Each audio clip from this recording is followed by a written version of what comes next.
월간 주식, 미국 주식에 미치다 이항영 전문위원 모셔봅니다. 어서 오세요. 네, 안녕하세요. 네, 이항영입니다. 반갑습니다. 이분이 어디 가셔가지고. 그렇지만 데프콘 형님. 우리 이전 대표는 진짜 성실하시고 대단하시죠. 진짜 대단하십니다. 항상 되게 네. 저는 너무 감사드려요. 이렇게 아침마다. 특집을 한 번도 계속 모셔야 돼, 혼자. 1시간 내내 하는 거. 그래요? 네, 왜냐면 전 데프콘 보니까 진짜 데프콘이 여의도에 결혼 안 했어요? 모르겠어요. 전 그 데프콘 영상 보세요, 유튜브? 저 구독자입니다. 그래요? 저는 잘 모르겠어요. 저는 데프콘 그분이 다른 건 모르겠는데 그분이 바이크를 타거든요, 오토바이. 오토바이요? 좋은 거 많이 타죠. 그리고 또 아버지랑 또 같이 탑니다, 그분이. 근데 재밌어요, 저는. 그 데프콘이 아니고 우리는 여의도의 데프콘 이야기하죠. 저 모든 데프콘 다 좋아한다는 의미죠. 예, 네, 존경한다는 얘기입니다. 아버님이랑 탑니다. 아버지도 바이크를 타는데. 거기 또 로망이 있으시군요. 네. 자, 이제 바이크 얘기 말고 또 다른 비어클 얘기 해보도록 하겠습니다. 네. 테슬라 실적 발표가 오늘 장 끝나자마자 있었어요. 네, 맞습니다. 그래서 상당히 오늘 좀 바빴어요. 왜냐하면 네. 테슬라 소식이 계속 나오기 때문에 오늘 테슬라 좀 얘기하겠고요. 또 하나는 이제 지역은행이 급반등한 거. 네. 이것들이 오늘 이슈가 되겠고요. 3대 지수는 오늘도 뭐 큰 재미가 없었는데 이제 막 올라가다가 더 이상 못 올라가면 이거 좀 잠깐 걱정되는 거거든요. 시장 자체. 그래서 계속 말씀드리지만 시장 너무 지금 긍정적으로 오시면 좀 곤란하다는 생각을 저는 하고 있어요. 네. 그렇다고 해서 주식을 팔고 이런 것이 아니라 무리하시면 안 된다. 무리하면 다치는 수가 있는 거죠. 그래서 항상 보면 그 좀 멈출 때가 있어요. 삶도 쉬어야 되잖아요. 그냥 공기 앞으로 막 진로 앞으로 이럴 때가 아닐 수 있어요, 지금요. 그래서 약간씩 여러분들 좀 브레이크도 잡고 전체적으로 한 발짝 물러서는 그러면서 좀 보셔야 돼요. 무리하지 마시고 뭐 레버리지 크게 하시면 좀 당혹스러운 결과 나올 수 있는 시기다. 최소한 빅테크들 실적이 다 발표될 때까지는 좀 멈추셔야 되겠다라는 생각 다시 한번 확인드리겠습니다. 하나 보겠습니다. 일단 리저널 뱅크들이 실적들이 조금씩 나오면서 결론이 이겁니다. 처음에 돈이 많이 빠졌잖아요. 빠졌는데 지금 빠지는 속도가 좀 줄어들었다. 다시 들어오기도 한다. 이런 소식을 좀 얘기했거든요. 그러다 보니 지금 4월 들어서 많이 회복, 특히 어제 오늘 많이 회복하는 모습. 오늘도 꽤 많이 올라갔습니다. 그래서 여기 보이는 은행이 뭐 좋은 건 별로 없죠. 뭐 퍼스트 리퍼블릭도 있고 다 있는데 이게 많이 좀 회복하는 모습을 보였다라는 것이 오늘 전반적으로 은행 업종이 이런 것들이 좀 살아있는 그런 요인이 되겠다. 그래서 지난주 금요일 날 월요일까지 해서는 이제 큰 은행들 얘기를 했는데 오늘 지역은행이 발표가 시작되면서 이거 좀 디파짓에 대해서 돈이 좀 들어오는 것도 있다. 지금 나온 것 중에서 스테이트 스트리트 정도를 제외하고는 다들 뭔가 좋은 얘기들만 그렇죠. 나오는 것 같아요. 그다음에 이제 골드만삭스는 네. 이제 트레이딩 쪽에 좀 줄어들었다. 뭐 모건 스테이트 마찬가지인데요. 네. 그 정도가 있었고요. 그래서 보면 섹터별로 보면은요, 금융주가 좀 살아 있고요. 의외로 하여튼 유틸리티가 좀 강한데, 유틸리티는 좀 심하게 강한 것들이 있습니다. 그래서 유틸리티는 아마 그 선호도가 별로 없고 비중 다 2%밖에 안 돼요. 근데 이게 좀 올라가는 것도 있는데 이런 것들은 여러분 선별적으로 대응하셔야 되겠고 다만 이런 섹터 ETF가 생긴 이래 테크가 훨씬 많이 올라간 건 맞아요. 그렇지만 배당을 재투자한 거로 계산을 하면 배당 재투자를 같이 하면 테크나 유틸리티랑 똑같습니다. 수익률이 거의 똑같아요.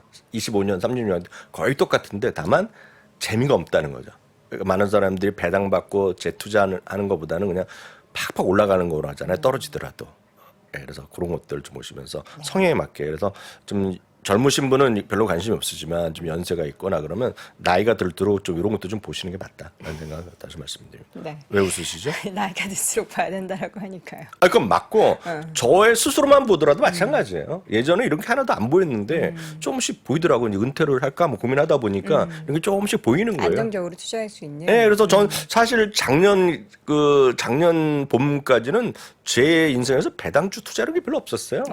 네, 부사장님 배당주 뭐 강의하지만 네. 그런 건 맞지만 저는 뭐 여전히 성장주 일변도였는데 저는 작년 하반기부터 배당주를 많이 투자하고 있어요, 저도요. 그래서 그런 쪽으로 하면 그게 이제 눈에 보이더라는 거죠. 네. 그래서 아무리 젊은 분들한테 이런 거 얘기해봤자 의미가 없겠고요. 그쵸. 본인의 성향, 본인의 나이가 들어감에 따라서 안정적으로 원하시는 건 어찌 보면 제 경험을 보더라도 맞더라 이렇게 말씀드릴 수 있겠고요. 네. 요거는 이제 매일 이제 보여드린다고 실적. 했는데요. 이거는 장 전에 나왔던 거요. 장 전에 나왔던 것도 오늘도 대부분 비팅한 게 맞죠. 비트한 게 많이 있다라는 거 보셔야 되겠고요.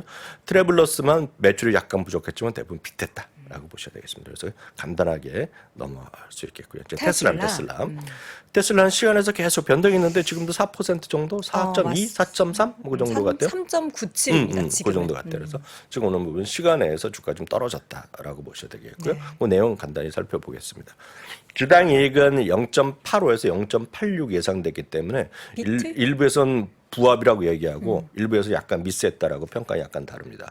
그렇지만 소수점으로 보면 분명히 그 미스? 미스한 건 맞아요. 소수점까지 보면은요 조금 모자랐고요. 매출은 비트했지만 의미가 없죠. 232억에서 233억인데 매출은 이거를 더 많이 나기도 힘들고 적게 나기도 힘들어요. 왜냐하면 인도량 이런 게 다 공개되잖아요. 그쵸. 그래서 이건 엑셀 계산하면 이건 금방 떨어집니다. 지역별로 약간 다를 수 있지만 그래서 이건 거의 맞추는 거라고 보셔야 되겠습니다. 그래서 네. 이 부분 한번 보겠습니다. 매출에 보면 매출이 뭐 얼마 정도 했고 뭐 나오고 있는데 그 중요한 게 이제 이익률 개념이죠. 이익률은 바로 줄겠죠? 예, 이 부분 요 부분의 요 부분은 요걸 보셔야 돼요. 전체 금액이 나오고 영업이익, 총이익률 그리고 영업이익률, 순이익률 네. 부분이죠. 그래서 이 부분은 아마 장우석 부장도 얘기 많이 했을 겁니다. 그래서 결국은 팔리긴 팔리더라도 결국 가격을 나리면 마진이 박해질 거 아닙니까? 우리 식으로 얘기하면요. 그래서 그 부분이라고 이해하시면 돼요. 총이익률, 그 영업이익률, 순이익률인데 총이익률은 19%가 났습니다. 19%. 19%면 전년 동기 29%였거든요. 그러니까 10%포인트가 떨어졌습니다. 영업이익률은 19%에서 8%포인트가 떨어져갖고 11%. 앞으로 이것 때문에 주가가 좀 그 시간에서 밀리는 거라고 보셔야 돼요. 이게 가장 오늘 핵심이었습니다. 영업이익률. 근데 지금까지 계속 가격 인하를 단행을 한 걸 보면은 네. 당연히 예측 가능한 그렇죠, 그렇죠. 상황인데도 예, 예, 어쨌든 주가는 빠진 거군요. 월가에서 한 13% 정도 예상을 했던 걸로 알고 있는데요. 여튼 이 부분이 가장 핵심입니다. 그래서 조금 이따 말씀드리겠습니다. 설비 투자는 뭐 특별한 건 없겠고요. 순현금으로도 많이 줄어들었어요. 그리고 넌갭 EPS 이게 아까 이겁니다. 그리고 인도량 뭐 특별한 게 없고 뭐 가이던스를 185만 대 정도 예상하고 있는데 뭐 180만 대 얘기했다는데 뭐 그걸 갖고 부정적으로 볼 수 있지만 그건 큰 의미는 없어 보입니다. 그러면 이게 했는지 모르겠는데 그럼 영업률 11%란 거가 어느 정도냐고 궁금하시잖아요. 영업이익률 다른 업계는 어떤지 높잖아요. 테슬라는 여전히. 높죠. 높지만 지금 반토막이 났잖아요. 19%라는 곳에서 한 대 팔아갖고 월급 주고 원가 주고 대충 해갖고 가장 중요한 거가 우리 이렇게 프라핏, 아퍼레이팅 프라핏인데 이거 11% 줄어든 거는 반토막 가까이 났잖아요. 근데 이 부분을 제가 비교적으로 참고적으로 말씀드리면 올해 1분기 실적이 다 안 났잖아요. 그래서 작년 거를 토탈로 말씀드리면 포드가 4%입니다. 4%밖에 안 돼요. 그러니까 포드 자동차는 4%입니다. 4%. 2022년 전체 연간으로 봤을 때 4%고요. 제 기억에 제너럴 모터스는 6.6%입니다. 6.6%고요. 현대차가 많이 좋아졌잖아요. 많이 좋아서 현대차가 지금 이 규모로 보면 삼성전자가 더 많이 벌었다고 막 뉴스 많이 나오잖아요. 현대차는 작년 연간으로 보면 6.9%입니다. 6.9%고 특히 현대차가 보시면 4분기에 8.7인가 8.9가 나왔을 겁니다. 그래서 현대차가 상당히 좋아진 거가 8.9%. 그래서 지금 4분기랑 금년 1분기 아직 현대차 발표 안 한 거로 알고 있는데 아직 안 했죠. 아직 안 했어요. 예. 그래서 현대차의 4분기가 8.9%였고 지금 이 테슬라는 저번에 11%가 1분기에 나왔다라고 보셔야 되겠고요. 그걸 보시는 거가 이걸 보시면 더 여러분들 분명하게 보실 것 같습니다. 2021년 1분기부터요. 이게 영업이익률의 추이입니다. 영업이익률 추이. 보시면 쭉 올라갔다가 작년 1분기에 19%에서 이번에 11%까지 내려갔고 아마 전망은 13% 정도였으니까 요게 오늘 차이가 좀 많이 왔다. 라고 일단 이해하시면 될 것 같습니다. 여기서 알았지만 4% 6.6%. 현대차는 제 기억에는 연간을 보면 아까 말씀드렸다시피 6.9 그리고 4분기에는 8.7, 8.9로 기억합니다. 하여튼 그 정도 여러분들이 느낌 같은 느낌으로 이해하시면 되겠고요. 그 전에 이제 어제 저녁 때 이제 또 이제 순서로 보면 6번째 이제 가격 인하를 했는데 오늘 보면 모델 3랑 모델 Y입니다. 그래서 이 가격을 그동안 어떻게 내려가는지 또 오늘 한 분이 또 해놓은 걸 전 이제 이분이 테슬라 칸이라는 분이 해놓은 걸 제가 정리한 건데 그 카피한 겁니다. 이분이 걸 인용한 겁니다. 이분이요. 근데 보시면 이게 리얼 휠 드라이브라고 뭐 있겠죠. 그래서 보시면 39,900이 프라이스 태그에 붙은 거고요. 그러면 3,500달러를 이번에 받잖아요. 이번에 보조금 받으면 절반을 받으면 이 가격이 나오고요. 그리고 모델 Y요. 모델 Y는 46,900인데 39,490으로 떨어지고요. 그 7,500달러 받는 게 있고 3,500달러 받는 게 있겠죠. 많이 보셨잖아요. 그게 가격을 내린 겁니다. 그래서 내려서 풀리 받으면서 가격을 그냥 바로 붙이는 겁니다. 가격 붙이면. 그럼 많은 분들이 이제 뭐 미국이란 거는 소위 그 자동차 가격이란 거가 우리나라 보면 권장 소비자 가격 이런 개념이 있긴 있지만 별로 의미가 없어요. 그래서 더 받는 경우도 왕왕 있거든요. 근데 보시면 우리나라에서 아반떼 있죠. 아반떼. 아반떼가 미국에서 아마 엘란트라라고 불릴 텐데 그 이름이 약간 다를 텐데 엘란트라가 지금 보시면 평균 가격 대충 얼마 정도 출발하냐면 제가 오늘 간단하게 검색한 걸 보면 캘리포니아 기준으로 보면 한 34,000달러, 33,000, 34,000가 그 가격 정도로 나올 거예요. 가격. 꽤 비싸네요. 자동차가 다 올랐습니다, 지금. 평균 가격이 미국에서 판매되는 평균 가격이 4만 원 달러 넘었던 기억이 나오거든요. 근데 하여튼 이 가격이라는 거는 엄청나게 경쟁력이 있는 겁니다, 지금 이 가격. 이 가격. 이 가격이면 한번 말씀드렸다시피 물론 특수한 지역을 가면 포틀랜드 말씀드렸잖아요. 포틀랜드요. 오레곤주의 포틀랜드에 가면 약간 거기 보면 아주 최상층 아니라 중산층 이하 정도 하면 소나타보다 훨씬 싼 가격이죠. 지금 이 가격이. 왜냐하면 자체적으로 우리나라도 이건 여기 보조금 전부 다 연방 보조금이잖아요. 주에서 주는 게 있고 도시에 주는 게 있을 수 있잖아요. 거기다 세금을 안 내는 경우가 있기 때문에 그건 많이 또 다르죠. 여튼 이 가격을 보는 순간 다 놀랄 사람도 엄청 많을 겁니다. 그래서 다른 자동차 업계가 지금 공포죠, 공포. 그러니까 저 테슬라가 가격이나 하는 이유가 네. 시장의 점유율을 확 늘리려고 하는 그런 시장 점유율 늘리는 것도 있겠고 또 하나가 제가 봤을 때는 다른 데를 죽이는 거죠. 그러니까 네. 그렇게 되면은 어쨌든 테슬라도 제세 깎아먹기를 하는 거잖아요. 네. 마진율이 줄어드니까. 그렇겠죠. 거기에 따른 시장의 평가는 또 마진율이 줄어든 것에 따른 주가 하락이 나타나요. 맞아요. 그리고 이제 그 보면 이제 그거를 물론 계속 이제 IR 미팅 하겠지만 컨퍼런스 콜 하겠지만 실제로 보면 변명하는 것들이 있어요. 그래서 풀리 그 자기네가 생산 설비를 다 활용 못했다. 라는 얘기하고 있고요. 원자재 가격이 올랐다. 그리고 유통 비용이 올랐다 이런 등등 하거든요. 이동 프라이트 코스트 이런 걸 올렸다 그러는데 제가 보기에 다 변명이다, 변명.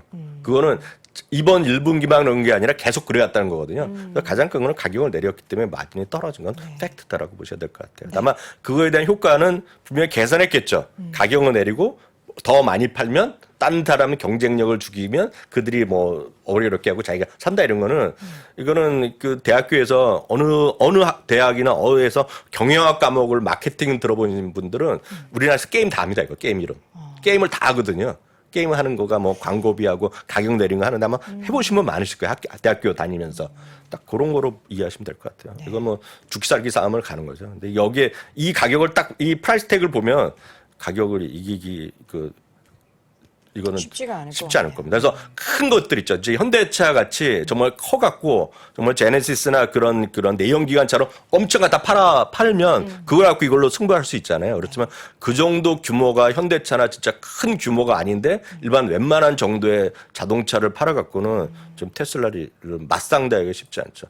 진짜 현대차는 우리나라에서 많이 팔리고 전 세계적으로 많이 팔리니까 되는 거죠. 다만 현대차도 제가 봤을 때 미국에서 중저가 라인들 있잖아요. 그거 쉽지 않을 겁니다. 소나타급, 소나타 이하급은 이 경쟁력이 상당히 어렵겠죠. 넷플릭스 어저께 실적 내용 얘기했고 투자 의견 어떻게 좀 하향이나 목표 주가 하향 얘기가 좀 있습니까? 네, 그거 하나만 보겠습니다. 간단히 보겠습니다. 넷플릭스 매출은 2015년 이후에 5배가 됐고요. 그거 제가 까먹고 안 드렸는데 넷플릭스가 지금 순현금 흐름이 엄청나게 폭등한 게 있어요. 돈이 많나요? 그거는 이제 그만큼 이제 많이 코스트 세이빙하면서 현금이 늘어났는데 그거 오면서 보니까 아직 업데이트가 안 됐는데 그거가 있는데 내가 기회 되면 또 보여드리겠고요. 흥미로운 것은 월가에서는 지금 목표 주가를 4곳 5곳이 올렸고요. 성향있네요. 네, 내린 곳도 2곳 있을 정도로. 근데 이거는 찾아보면 역시 순현금 흐름을 얘기를 많이 하더라라고 한 것도 정도 이해하시면 되겠습니다. 오늘 여기까지만 해야 될 것 같습니다. 네, 오늘 테슬라 실적 발표 이야기 그리고 넷플릭스 투자 의견 관련해서 코멘트 들어봤습니다. 월가의 소식 미국 주식에 미치다 이항영 전문위원 함께했습니다. 위원님 고맙습니다. 네. 자, 월스트리트 모닝 브리핑 목요일 함께 하셨습니다. 오늘 과연 이 테슬라의 실적 내용에 대해서 국내 시장에는 어떻게 영향을 미치게 될지가 관건이 될 것 같은데요. 어제 넷플릭스 실적 발표 이후에 좀 국내 시장의 컨텐츠 관련한 종목들은 좀 시름시름 앓았습니다. 관련한 시장의 움직임은 잠시 후 오늘 아침 라이브를 통해서 확인해 보시기 바라겠고요. 저는 내일 오전 6시 30분에 다시 돌아오겠습니다. 여러분 고맙습니다. 예측 불허한 경제 상황 속에서 우리는 무엇을 할 수 있을까요? 미주미의 크루가 되어보세요. 제2의 장우석, 제2의 이항영. 당신이면 가능합니다. 체계적인 커리큘럼을 비롯해 다양한 교육 컨설팅과 방송 출연의 기회까지 당신이 꿈꾸는 미국 주식 전문가 될 수 있습니다. 미주미는 당신을 기다립니다.